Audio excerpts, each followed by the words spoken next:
My name is Arthur Higginbotham, and you are listening to The Life of Christ by Reverend John A. This excerpt is taken from Chapter 6, The Flight into Egypt.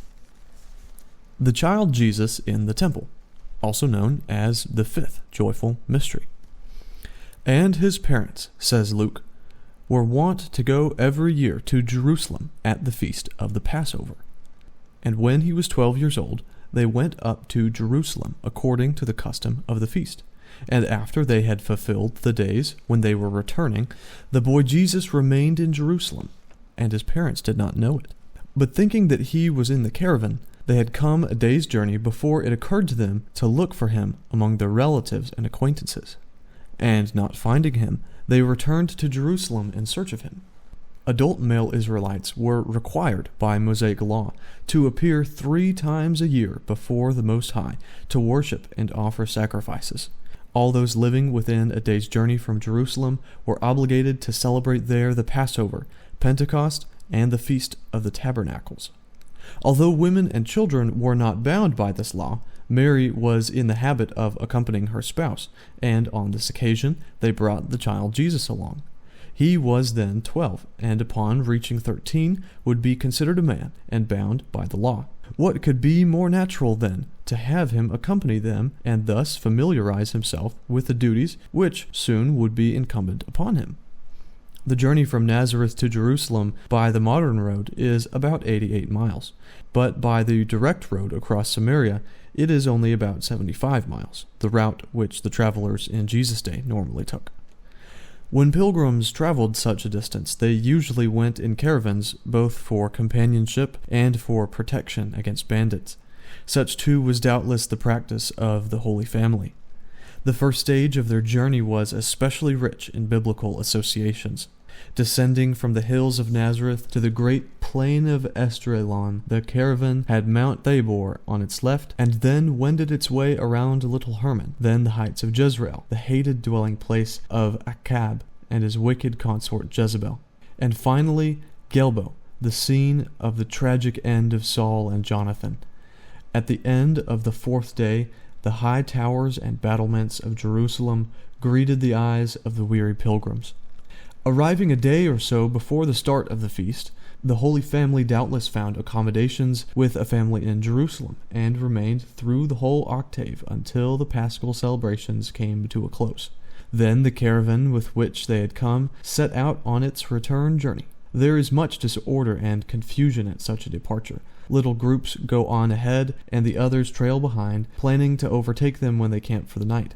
Any boy of 12 was considered virtually a man, and shared the freedom of his elders in choosing companions with whom to walk. Hence it is quite understandable how they could have easily have missed Jesus until they paused for their night's rest at El Bira. Then they looked for him among their relatives and friends, and to their dismay could not find him. Then they returned to Jerusalem to search for him. The 2nd day was spent partly in the return journey and partly in their inquiries in the city, all of which proves fruitless. One can well imagine the concern and anxiety that filled their hearts at this unexpected turn of events.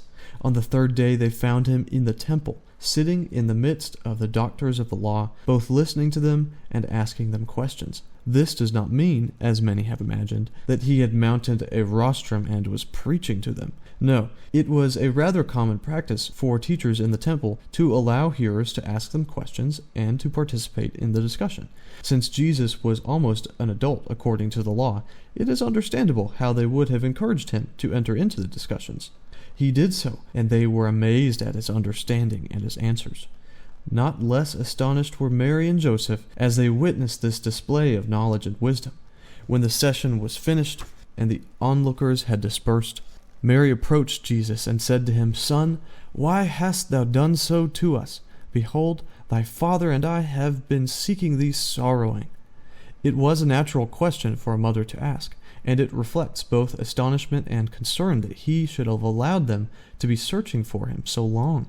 Although they knew many things withheld from other humans, they had not foreseen all the consequences of that knowledge, and hence were at a loss to understand his action.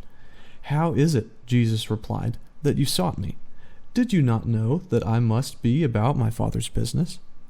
The reply seems to intimate that, knowing him as they did, they could have remembered that their son was not entirely theirs, and that his chief and supreme duty was to his father's interests. Several of the fathers of the Church, including Augustine, Cyril of Alexandria, Epiphanius, and Origen, however, interpret Jesus as replying, "Did you not know that I must be in my Father's house?" In other words, the only place he could have been was the temple, the house of his Father. Hence, they could have found him there without the trouble of looking elsewhere. While less sublime, such an answer, uttered with an affectionate smile, seems to these fathers to be more natural.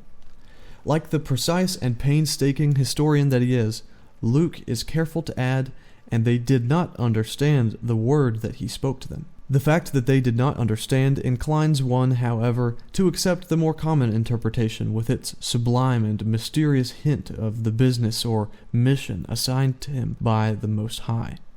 Evidently, his words had a depth which their minds could not fathom. Even though their minds were clarified by supernatural light, they grasped only little by little the reason and manner of the plan of redemption. Prophetic vision does not enjoy the clarity of the noonday sun, but even in the most favored souls is always clouded with shadow and obscurity.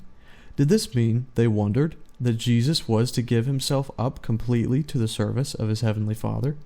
If so, was there no way in which he might do it without breaking his mother's heart?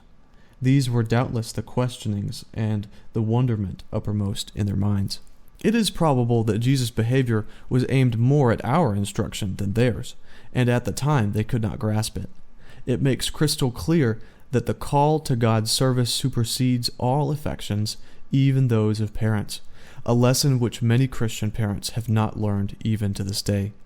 His reply was like a sudden flash of lightning that pierces the darkness of night and illuminates momentarily a whole terrain with its hills and valleys, but disappears so rapidly that the spectator has but a blurred and fragmentary picture.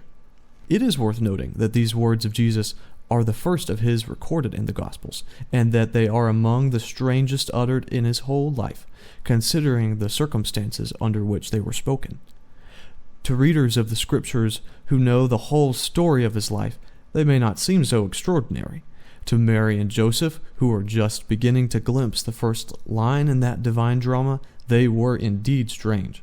Not only the words and the calm, majestic manner in which they were apparently spoken, but also the action of absenting himself from their company for 3 days and nights with no previous intimation of any kind puzzled them and troubled their hearts. Perhaps only later, in the light of the events of his passion and death, will Mary be able to understand this action of the youthful Christ entering upon his legal adulthood in offering himself with eager sacrificial ardor to his Father. Was this separation of 3 days a subtle foreshadowing of the 3 days he would be in the darkness of the tomb separated from her? Perhaps it was the tiny beginning of the shadow that was to lengthen ultimately into the darkness that blackened the Palestinian sky above the hill of Calvary on a Friday afternoon. At any rate, these sublime and mysterious words uttered as he stood on the threshold of adulthood fit in as the perfect complement of his last recorded utterances as he was dying upon the cross. It is consummated. Father, into thy hands I commend my spirit. The eager antiphon uttered by the child in the temple about his Father's business had its response on Golgotha, where that business was consummated. Chapter 7. The Hidden Life at Nazareth. Immediately after telling us that Mary and Joseph, quote, did not understand the word that Jesus spoke to them in the temple, Luke adds, "And he went down with them and came to Nazareth and was subject to them, and his mother kept all these things carefully in her heart." Here is still another discreet and respectful allusion to the source of his information. Then the evangelist adds, "And Jesus advanced in wisdom and age and grace before God and men."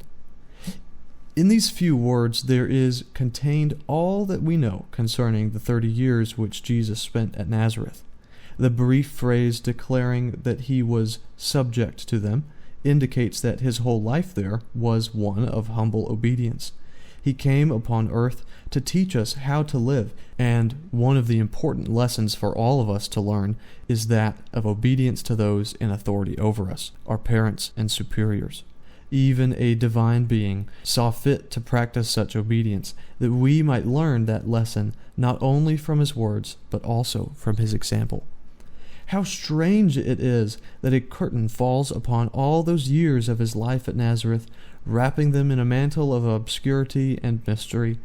That is why that period is generally referred to as the hidden life. Eager to know every detail of the greatest life ever lived on this earth, we would like to penetrate behind that veil and glimpse some of the incidents of that life in the little village nesting in the Galilean hills. But since our official guides have stopped at the threshold, who would dare to enter the sanctuary without a trustworthy guide? Perhaps it was part of the divine plan that it was left to be shrouded in complete mystery, in order that the public life of Christ would stand out all the more impressively on the canvas of history, and be forever the subject of our scrutiny, study, and contemplation.